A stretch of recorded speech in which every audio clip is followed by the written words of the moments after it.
اکثر نہیں جانتے۔ اور ان لوگوں کی نماز خانہ کعبہ کے پاس سیٹیاں اور تالیاں بجانے کے سوا کچھ نہ تھی۔ تو تم جو کفر کرتے تھے اب اس کے بدلے عذاب کا مزہ چکھو۔ جو لوگ کافر ہیں اپنا مال خرچ کرتے ہیں کہ لوگوں کو اللہ کے رستے سے روکیں، سو ابھی اور خرچ کریں گے، مگر آخر وہ خرچ کرنا ان کے لیے موجب افسوس ہوگا اور وہ مغلوب ہو جائیں گے، اور کافر لوگ دوزخ کی طرف ہانکے جائیں گے تاکہ اللہ پاک سے ناپاک کو الگ کر دے اور ناپاک کو ایک دوسرے پر رکھ کر ایک ڈھیر بنا دے،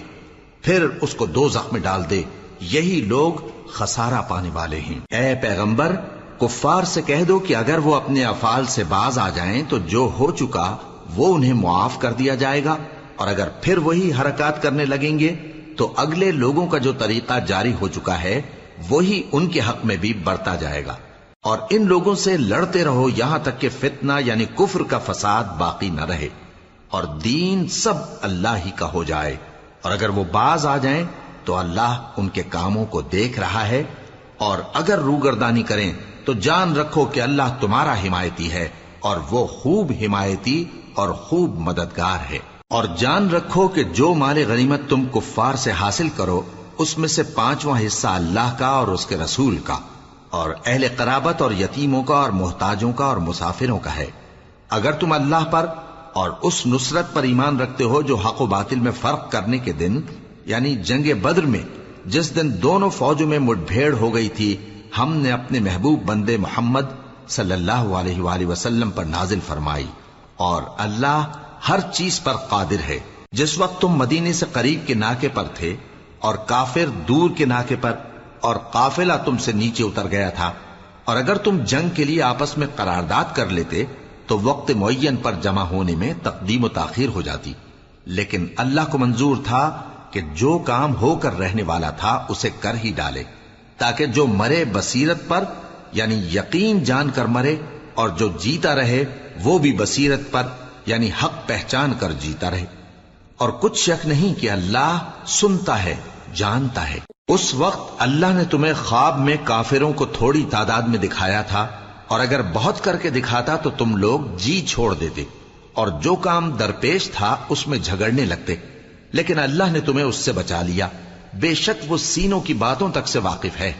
اور اس وقت جب تم ایک دوسرے کے مقابل ہوئے تو کافروں کو تمہاری نظروں میں تھوڑا کر کے دکھاتا تھا اور تم کو ان کی نگاہوں میں تھوڑا کر کے دکھاتا تھا، تاکہ اللہ کو جو کام کرنا منظور تھا اسے کر ڈالے،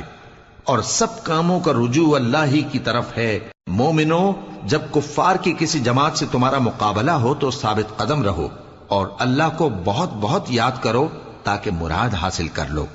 اور اللہ اور اس کے رسول کے حکم پر چلو، اور آپس میں جھگڑا نہ کرنا کہ ایسا کرو گے تو تم بزدل ہو جاؤ گے اور تمہاری ہوا اکھڑ جائے گی،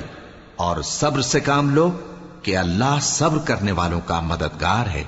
اور ان لوگوں جیسے نہ ہونا جو اتراتے ہوئے یعنی حق کا مقابلہ کرنے کے لیے اور لوگوں کو دکھانے کے لیے گھروں سے نکل آئے اور لوگوں کو اللہ کی راہ سے روکتے ہیں، اور جو اعمال یہ کرتے ہیں اللہ ان کا احاطہ کیے ہوئے ہے۔ اور جب شیطان نے ان کے اعمال ان کو آراستہ کر دکھائے اور کہا کہ آج کے دن لوگوں میں سے کوئی تم پر غالب نہ ہوگا اور میں تمہارا رفیق ہوں، لیکن جب دونوں فوجیں ایک دوسرے کے مقابل صف آرا ہوئیں تو پسپا ہو کر چل دیا اور کہنے لگا کہ مجھے تم سے کوئی واسطہ نہیں، میں تو ایسی چیزیں دیکھ رہا ہوں جو تم نہیں دیکھ سکتے، مجھے تو اللہ سے ڈر لگتا ہے اور اللہ سخت عذاب کرنے والا ہے۔ اس وقت منافق اور کافر جن کے دلوں میں بیماری تھی کہتے تھے کہ ان لوگوں کو ان کے دین نے مغرور کر رکھا ہے، اور جو شخص اللہ پر بھروسہ رکھتا ہے تو اللہ غالب ہے، حکمت والا ہے۔